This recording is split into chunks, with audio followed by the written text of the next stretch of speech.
नमस्कार, मी अश्विन बापट. संध्याकाळचे 5 वाजलेत. आपण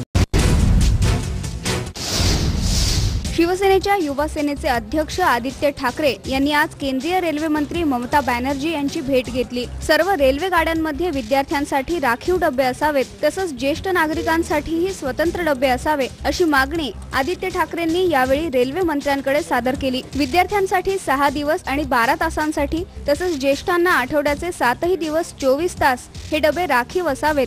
तसंच विद्यार्थ्यांना ओळखपत्र बंधनकारक करावं. या राखीव डब्यांमध्ये शाळा तसंच कॉलेजमधील विद्यार्थ्यांनाही प्रवेश द्यावा, याही मागण्या आदित्य यांनी यावेळी सादर केल्या. रेल्वे मंत्र्यांची भेट घेण्यापूर्वी मुंबई युवा सेनेनं सह्यांची मोहीम राबवली. त्यातील प्रातिनिधिक 70,000 सह्यांसह तयार करण्यात आलेलं निवेदन यावेळी रेल्वे मंत्र्यांना सादर करण्यात आलं.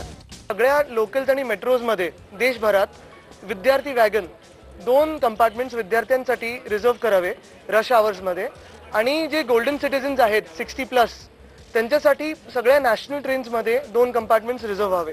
कारण हे जी वयोगट आहेत त्यांना सगळ्यात जास्त चढता उतरताना त्रास होतो आणि त्याच्यासाठीच आम्ही हे रिझर्वेशन मागतोय. त्यांचा पॉझिटिव्ह रिप्लाय होता. त्यांनी सांगितलं की हे त्यांना. बातम्या सुपरफास्ट मध्ये इकडेच थांबतोय. वेळ झाली का छोट्याशा ब्रेकची. ब्रेक नंतर पाहणार आहात रिमोट माझा. पाहत रहा स्टार माझा.